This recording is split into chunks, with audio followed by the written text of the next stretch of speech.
apa yang Tuhan ciptakan dengan perbedaan-perbedaan yang ada. Kita nyanyi yuk sama-sama.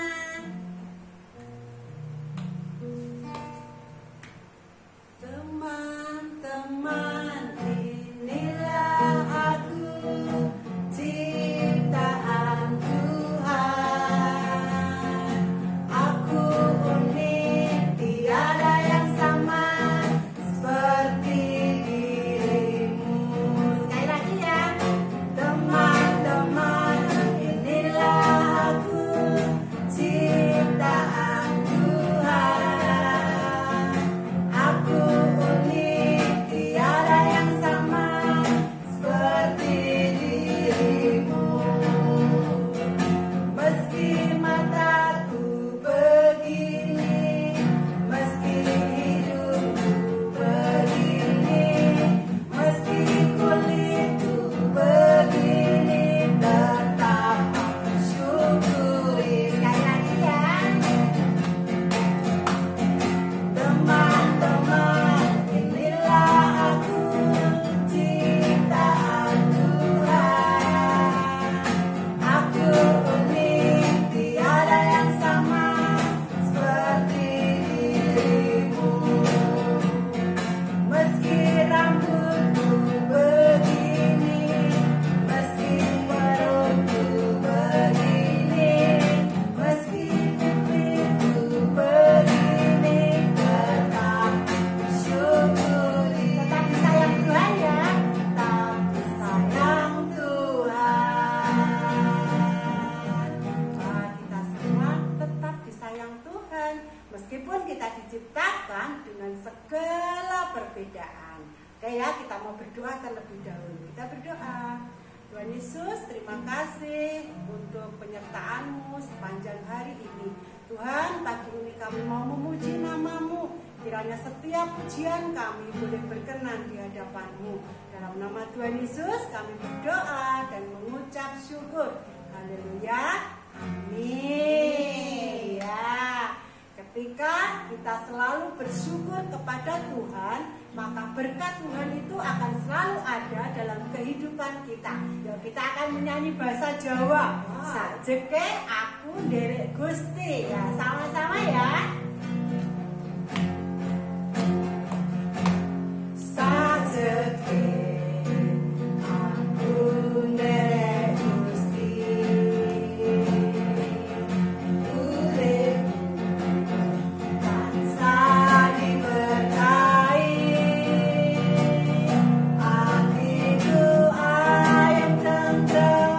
Hatiku ayam tentrem, kabeh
siapkan hati kita untuk menerima atau mendengarkan firman Tuhan. Kita akan menyanyikan lagu seperti rusa. Ya.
siap mendengarkan firman-Mu.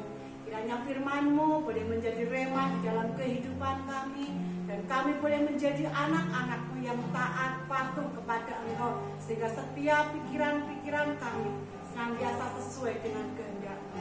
Dalam nama Tuhan Yesus kami berdoa dan mengucap syukur. Haleluya. Amin. Shalom teman-teman, apa kabar? Ya, hari ini Mrs. yang akan bercerita, dan tema kita minggu ini adalah menjadi positif. Teman-teman tahu positif itu apa? Positif itu adalah sesuatu yang baik, gitu ya. Hari ini Mrs. akan bercerita tentang seseorang yang dia dulunya itu adalah orang yang sangat membenci orang Kristen. Ya, di awal dia sebelum bertobat dia sangat benci sama orang Kristen, ya. Orang itu adalah bernama Saulus, teman-teman, ya. Saulus ini sangat benci sekali dengan orang Kristen, sehingga dia mencari orang Kristen, mencari orang-orang yang dia tidak suka itu. Dia menangkap dan mereka masukkan penjara, dan mungkin malah dia bunuh, ya teman-teman, ya. Sampai suatu hari teman-teman untuk melaksanakan apa yang dia sering lakukan itu, teman-teman, Saulus ini akan pergi sebuah kota yang bernama Damsyik, teman-teman, ya. Sampai di perjalanan teman-teman ada sebuah cahaya yang menyinari Saulus ini teman-teman, karena saking terangnya sinar itu, cahaya itu, sehingga sampai Saulus ini mungkin terlalu silau sehingga membuat dia itu terjatuh teman-teman di jalan ya. Dan dari sinar itu terdengar suara, hanya suaranya saja tapi nggak kelihatan itu siapa yang ngomong ya. Di situ terdengar suara dan Saulus juga mendengarnya. Di situ, Saulus, kenapa engkau menganiaya aku gitu ya. Saulus nih heran teman-teman, ini suara dari mana, orangnya nggak ada tapi kok ada suaranya. Terus Saulus jawab teman-teman, siapa engkau? Engkau Tuhan gitu ya. Tapi Saulus ini kan masih agak karena dia belum percaya, dia nanyanya tuh dengan agak gimana gitu ya. Terus dari situ juga terdengar jawaban lagi, akulah Yesus yang engkau aniaya itu. Itu Saulus akhirnya, Yesus, masih belum percaya juga. Tapi sampai akhirnya teman-teman di situ saat Saulus ini akan melanjutkan perjalanannya ke Damsik teman-teman, dengan tiba-tiba Saulus ini menjadi buta teman-teman. Saulus ini tidak dapat melihat teman-teman. Terus dia kalau sudah buta kan mau jalan juga susah ya teman-teman. Akhirnya Saulus ini dibantu sama teman-temannya dan dibawa ke sebuah tempat teman-teman. Di situ Saulus tinggal selama 3 hari dan dia masih tetap buta teman-teman. Dia bingung, mau makan nggak enak, mau tidur ya gimana, matanya buta. Pokoknya dia kepikiran gitu teman-teman. Terus sampai akhirnya Tuhan mengutus hambanya yang bernama Ananias untuk mendoakan Saulus ini teman-teman ya.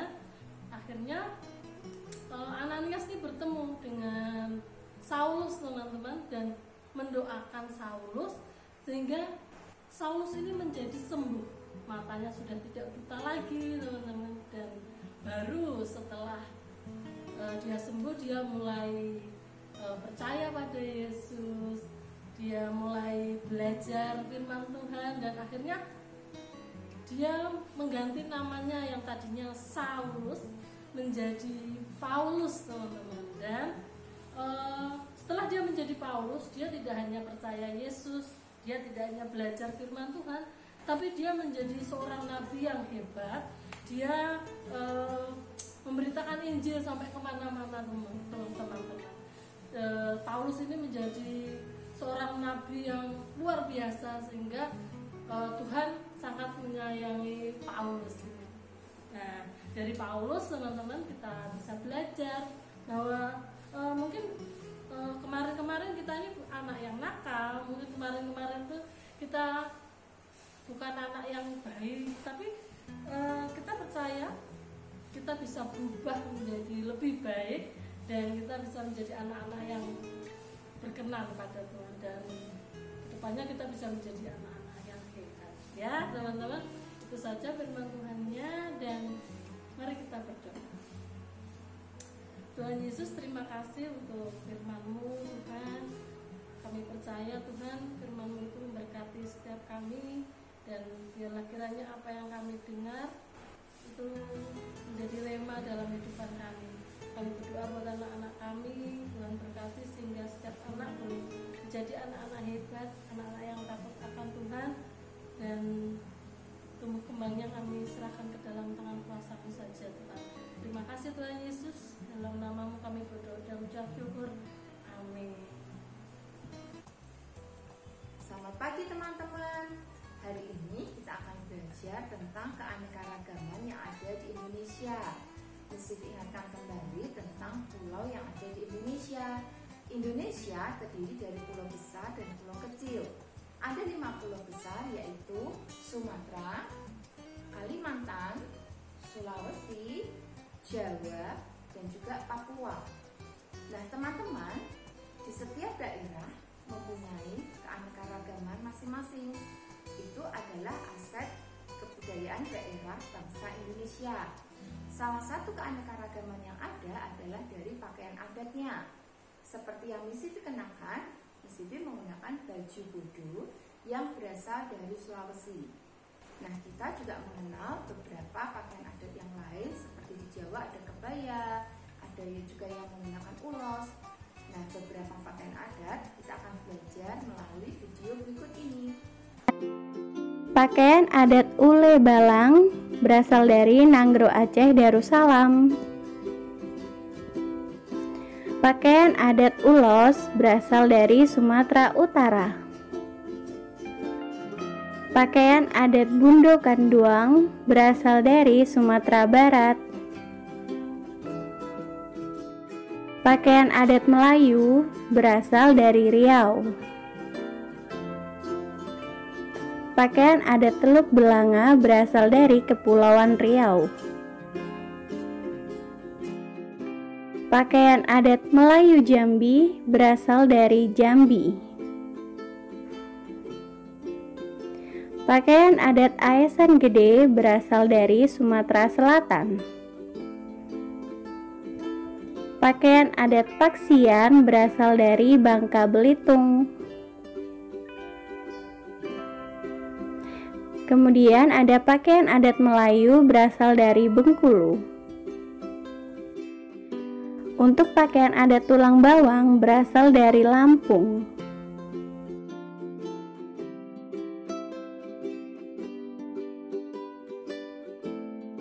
Pakaian adat Betawi berasal dari DKI Jakarta. Lalu ada pakaian adat Pangsi berasal dari Banten. Pakaian adat Bedahan berasal dari Jawa Barat. Kemudian ada kebaya Jawa, pakaian adat berasal dari Jawa Tengah. Untuk surjen dan kebaya, pakaian adat berasal dari daerah istimewa Yogyakarta. Kemudian untuk Jawa Timur, pakaian adat Pesaan. Pakaian adat Payas Agung berasal dari Provinsi Bali. Pakaian adat Lombok berasal dari Nusa Tenggara Barat.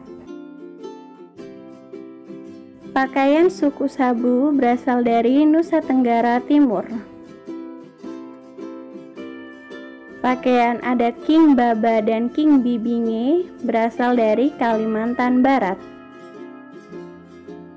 Kemudian untuk pakaian adat Upak Nyamu berasal dari Kalimantan Tengah. Pakaian adat Bagajah Gamuling Baular Lulut berasal dari Kalimantan Selatan.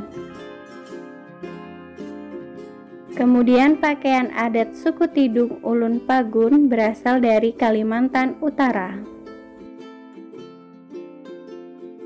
Kemudian pakaian adat Kustin berasal dari Kalimantan Timur. Nah, kalau ini adalah Lipa Sakbe Mandar, pakaian adat berasal dari Sulawesi Barat. Lalu ada pakaian adat Gembe berasal dari Sulawesi Tengah. Lalu ada pakaian adat Laku Tepu berasal dari Sulawesi Utara. Pakaian adat Kinawo berasal dari Sulawesi Tenggara. Kemudian ada pakaian adat Bodo berasal dari Sulawesi Selatan. Lalu ada Biliu dan Makuta merupakan pakaian adat berasal dari Gorontalo. Nah, untuk pakaian adat Cele ini berasal dari Maluku. Pakaian adat Maluku Utara adalah Manteren Lamu. Kemudian untuk pakaian adat Ewer berasal dari Papua Barat. Nah, yang terakhir adalah pakaian adat Manawow berasal dari Papua. Selain adanya pakaian adat, kita juga mengenal banyak sekali alat musik daerah atau alat musik yang Jawa kita mengenal kita mempunyai gamelan. Yang kan juga mengenal beberapa alat musik seperti sasando dari NTT, ada fu dari Maluku yang berasal dari kerang, dan beberapa macam alat musik yang lain. Kita akan belajar tentang alat musik daerah. Kita mengenali beberapa alat musik tradisional Indonesia. Angklung,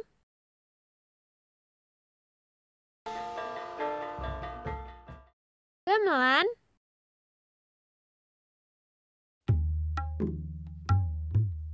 gendang,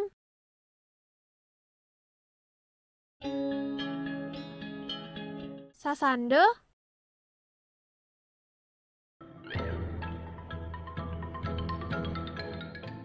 kolintang.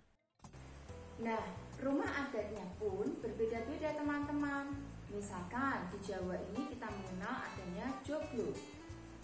Kemudian kita mengenal rumah adat di Papua bernama honai, di mana atapnya terbuat dari jerami. Selain itu, di Sumatera Barat kita mengenal adanya rumah gadang. Bagi rumah adat yang lain, mari kita belajar tentang beberapa rumah adat. Rumah gadang, rumah adat Sumatera Barat. Rumah Balai Batak Toba, rumah adat Sumatera Utara. Rumah Aceh, rumah adat Nangro Aceh Darussalam. Rumah adat Tongkonan, rumah adat suku Toraja, Sulawesi Selatan. Rumah Bailea, rumah adat Provinsi Maluku. Nah, teman-teman, kita juga mengenal beberapa macam makanan tradisional dari daerah masing-masing. Misalkan di Jogja kita mengenal gudeg. Kemudian di Maluku dan di Papua kita mengenal yang namanya papeda. Dan kita juga mengenal empek-empek yang berasal dari Palembang. Bubur Manado itu berasal dari Manado. Nah, Nasi jamblang berasal dari Cirebon, Jawa Barat. Nama jamblang berasal dari nama daerah di sebelah barat kota Cirebon. Nasi pecel berasal dari Madiun, Jawa Timur. Makanan ini adalah menu sarapan kesukaan masyarakat Madiun. Lontong sayur berasal dari suku Betawi, Jakarta. Lontong sayur biasanya sebagai menu sarapan favorit. Nasi krawu berasal dari kota Gresik, Jawa Timur. Makanan yang terbuat dari campuran nasi dan daging sapi dengan kadar minyak yang cukup tinggi. Nasi gudeg, makanan khas dari Yogyakarta. ternyata Indonesia ini sangat kaya ya teman-teman, baik dari suku bangsanya, dari pakaian adatnya, dari lagu-lagunya, dari alat musiknya, dan banyak lagi. Nah, itu adalah beberapa keanekaragaman yang dimiliki oleh Indonesia yang kita bisa pelajari. Sebagai anak Indonesia yang baik, kita harus ikut menjaga kebudayaan yang ada ya teman-teman. Kita harus bangga dengan kebudayaan Indonesia. Ini adalah pembelajaran hari ini teman-teman. Selamat belajar, tetap semangat. Kita melestarikan budaya Indonesia. Jaga kesehatan, Tuhan memberkati.